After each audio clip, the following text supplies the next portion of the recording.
What's that word? What's that word, family? Hey, man, check it out, check it out, check it out, check it out, man. You know what we doing here? Fast and Furious interviews. Man, we got ears, man, and they pointed down. And guess what's down there that they pointed to, man? They pointed to the streets, man. Ears to the streets, ears to the streets. Joining the show today, ladies and gentlemen, is a very special person, man. Now, won't you tell the people who you are and where you from? Yo, this your boy Gainestaville, fresh out of Gainesville, Florida, born and raised, homie. All right, man. So, I'm checking out your music. Like this song right here. I don't know what's the correlation between the Mario brothers, but you say that you're Wario, huh? Tell us a little bit about this song. What was the influence behind it, and how did you come up with it? Okay, bet. The song is entitled "I'm Gonna Win," man, and it comes from the concept of the album I got. Stay tuned. The Last Ride. It's pretty much a last ride reference to, like, I'm hopping back on the music. This ride ain't gonna stop until my last breath drop, you know what I mean? And that particular song, the producer is my best friend. He produced the whole album. As kids, we used to play Mario Go-Kart a lot. He used to choose Bowser, I used to choose Wario, you know what I mean? And Wario was that grimy nigga, I'ma do whatever it takes to win. I'ma hit you with the green shell, the red shell turtle, slip the banana on you. It's like, whatever it takes, however I got to get there, it doesn't matter, I'ma gonna win. So that was the concept from the track, man, and we just hit the ground running with it. Well, you know, Mario Brothers, that was one of my favorite video games coming up as a kid. So when I hear somebody that's Wario and he you know what I'm saying, he idolizes Wario, it's like, this gotta be a low down grimy motherfucker right here, man, that we dealing with, man. You know what I'm saying? Like, who idolizes the bad guy? You was telling me a story about your college days, bro. Can you get a little bit into that? Oh man, college days, that's when my music career jumped off at, man. Up until then, I was just, you know, freestyling, dabbling here and there, whatever, but the wild college parties. Also, when I was in college, I used to host events and shit for, like, the Black Actors Guild, Black Student Government and stuff. So it was a lot of these events where we at, you know what I mean? Or a lot of these parties where we at, sound may go down or something may happen with some technical difficulties. And, you know, that's like make it or break it. If you throwing a party, everybody can leave and go somewhere else then, or they can stay there and party if you keep something going. So I just started freestyling and, you know what I'm saying, using my craft to keep the party going or whatever. And so many people around me used to tell me, yo, you should really do this, you should really do this. And that's what got me to doing music, man. But them parties was wild, bro. You liable to see anything from somebody run through butt naked. I done seen some celebrities fall through. Just all sorts of crazy stuff, man. People getting thrown over the rails on the second floor. All sorts of stuff, man. Would you suggest that, you know, for black kids, go to college? You know what I'm saying? Would you? Most definitely, man. Most definitely. I don't care what path you choose. Like, I went to Florida State, but hell, I still used to kick it with people right across the railroad tracks at FAMU, which is a historic black college. So, and I don't care, even if it's a community college, man, I say get out there, get that experience if you can, you know what I mean? Because it's a once of a lifetime thing when you go through it, man. And it's a lot of life lessons and stuff you can learn from it as well, man. A lot of stuff. Meet a bunch of people from all over the world at one university, you know what I mean? Did you graduate? Oh yeah, most def. I got my major in criminology and sociology, double major. Okay, man. Oh, we got a scholar on our hands, ladies and gentlemen. We got a scholar. Real life. I know a little something, just a little something. All right, man. You know, when I listened to your music, I was like, I gotta interview this guy. You know what I'm saying? I was just talking to you, and I was like, oh yeah, I remember the song when you told me the name of it, because the style is so unique and different, man. Won't you explain your style, man? Well, I'm a scholar of hip hop, man, so I'm a lyricist to the core, man. Anything you hear from me, there's gonna be lyrics put into it, and there's gonna be thought behind those lyrics. Cause as I say, I'm a freestyle. I can sit down and freestyle words to you all day long, but if them words ain't stacking up to some complete thought, and not only a complete thought, a unique thought, you know what I mean? Because really the idea behind my next process going forward is like, you know, I'm trying to transition into a bunch of the negative rap into something positive with it, you know what I mean? So that's what this whole video game, Wario, you know what I mean? I'd rather rap about Wario shooting Luigi and Toad than out there, you know what I'm saying, shooting black on black crime and stuff like that going on, you know what I mean? So it's about a transition and about having fun in the process. Right. Earlier, you were telling me some of your biggest influences in hip hop. Could you let the crowd know? Could you let the listening audience know? Oh yeah, most definitely Tupac #1, man. That's where I got my passion from, listening to Tupac. But from there, 8 Ball and MJG. You got Outkast. You got E40, heavily influenced by E40. Busta Rhymes from up north. My early beginnings is Too Short. Eazy-E, Dr. Dre, Snoop Dogg, the whole No Limit and Cash Money run, man, all the way back to Florida with Trick Daddy and T.I. in Atlanta, you know what I mean? Like, I remember those days I was legit going to Atlanta Underground when T.I. was just getting started and stuff, you know what I mean? So, like, all of that influenced me, man. Influenced the person I am right now, heavily with UGK, man, heavily with UGK, Pimp C Bun B. Wow, that's an amazing list of artists that you had brought out right here. All right, but when I listen to your music, man, it kind of reminds me of Afro Man. Oh yeah, Afro Man too, man. That my early college years, man. I even met him before at a concert he had in Tallahassee. But yeah, Drunk and High, all of that stuff, man. Shit, Devin the hell Dude, yeah. But that's what I'm saying? about. Good times, man. How was the experience in college as far as like doing drugs, man? Was it anything wild and crazy? Those wild and crazy. I did a mushroom night, shit, all that type of shit, man. That's what you said right there, the mushroom. That's really the only thing I tell you too, the mushrooms, and then I tried the syrup, because that was back when the sipping on some scissor and all that was big, you know what I mean? The mushrooms, the only thing with that was it lasted for like 24 hours. Like, I'm thinking, okay, I can eat these mushrooms, go to class, and I'll be straight. Nah, bro, me and Mickey Mouse was chilling for at least about 18 hours, you know what I'm saying? And then the lean, man, I tried. Wait a minute. Mickey Mouse, man, it wasn't your homeboy Wario? Nah, it wasn't Wario that time. He was taking a break. It was Mickey Mouse, bro. Mickey Mouse and Peter Pan, goddammit. We got Kyle Rittenhouse. He's on trial right now. What do you think about that situation? Like LeBron said, man, you doing all this jumping, you doing all this crying and all this, but not one tears came out. You know what I mean?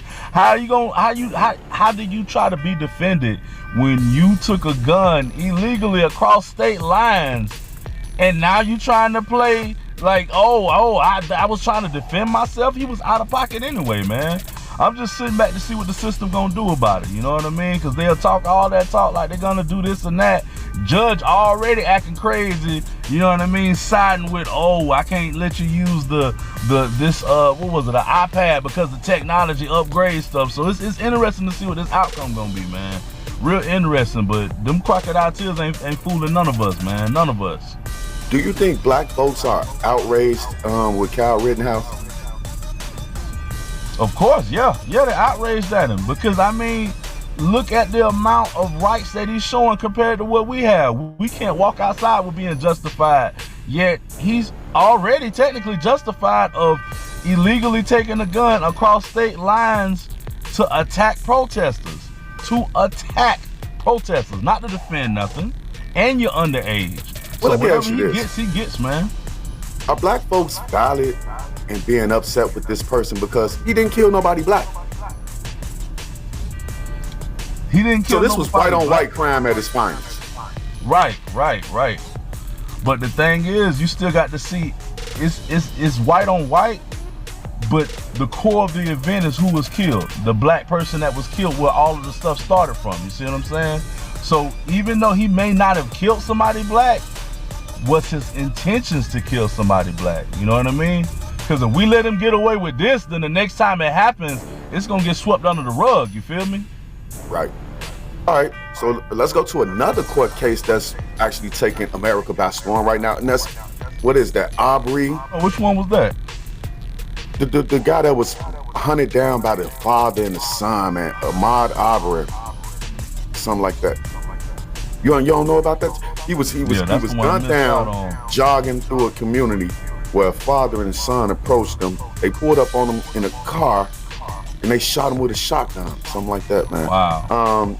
Right now, Ahmaud Arbery, that's his name, Ahmaud Arbery. And right now, I think Al Sharpton is in the courtroom and Jesse Jackson is in there as well.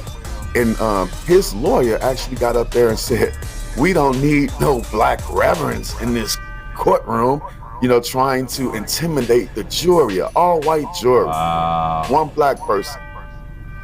Like, I couldn't believe the lawyer Wow. said that, man. You know, like black, he called them black reverends. Like, who the fuck is this guy? Colonel Sanders? Wow. So, But it shows you how much change has happened, though, bro. From the 60s to 2020, it shows you how much change has happened. They still as bold saying that in court today as they was in the 60s. Right. Tell me about your new project that you got coming out, man. Yeah, my homeboy, Toon Productions, he produced the whole album.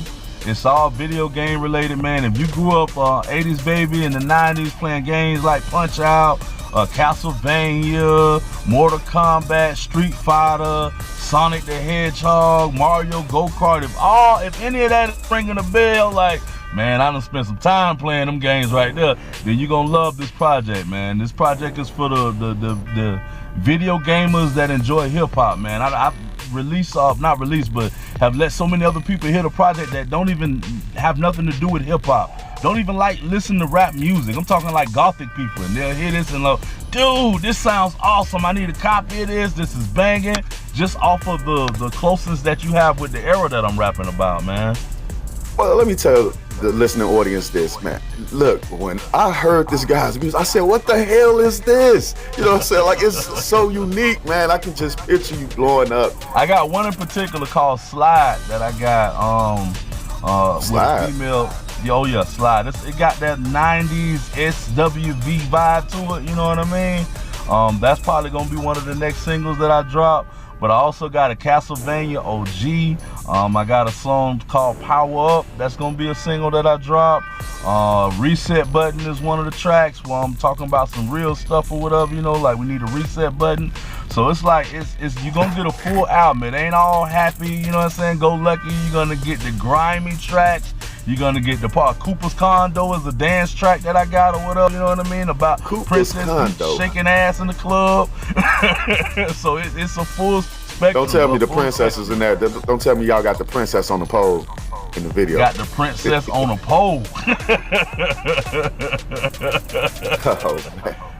That project sounds amazing, man. You know, I want to check out every single joint, man, because it's like really, people, y'all don't understand until y'all hear this man's music. Speaking of video games, I'm actually in the basement bar right now, which is a studio and a bar in the basement. And then I got I got 5 or 6, you know, arcade 1-ups. You know, they come with multiple games on them. We got Street Fighter, we got 44, some shit, you know, just all type of video games. So I can relate to what you're saying when you say somebody that love video games. Oh man, with me it just comes naturally, dude. The rhyming part is the easiest part. It's just what do I want to do? What picture do I want to paint with it? You know what I mean? When I got that beat, it was my partner sent it as the Wario beat. So it's like, okay, it's gonna be some grimy, some old get back, some anti-hero, anti-Mario type stuff. You know what I mean? And I'm like, what would Wario do if he had a life? If he had a life, he would be in the streets selling question boxes, you know what I'm saying? Selling flour pellets, you know what I mean? And then what would oppose him? The Mario Brothers, just like the police or whatever. So from there, we just hit the ground running on it, man. I'm gonna win. That shit sound country as fuck, bro. That sound like some old, that sound like some shit Kunta Kinte would say shit. Some slave talk. What's with the slave talk, man? Well, the funny thing is, I'm gonna win. The funny thing is, he's you know, Wario, just like Mario, is Italian, so he speak broken English. So that's how we relate on that level, you know what I'm saying? I'm from the country, I speak broken English. He from Italy, he speak broken English. So both of us say, I'm gonna win. Right. Okay. Anybody you want to give a shout out to, bro? Shout out to my brother Toon Productions, KC, other half of SBE, the rap group I was in, Set the Bar Mixtape Show, DJ Bush 60-second Showcase, all the homies, Monday's crew. Holla at me, Gainestaville, Google my name, and you'll find all my works and all my partners, man. Shout out to Joey Hustle, one of my partners in this thing, been putting it down, Monday's crew. And shout out to you for hitting me up, bro. I support the movement. All right, so you said that they can just Google your name and your project should pop up. But why don't you tell the listening audience exactly where to find you? Exactly where to find me? Yeah, I want your house address. No, I'm just bad. I'm on Facebook more than also. Just facebook.com/Gainestaville. You know what I mean? Hit me up there. Instagram /Gainestaville, Twitter /Gainestaville. You know what I mean? Any three of them, you gonna ping me, I got you. I'm on there. I'm on it. Well, Gainestaville, that's all I have for you. I just want to say this. I really appreciate you joining the show tonight, man.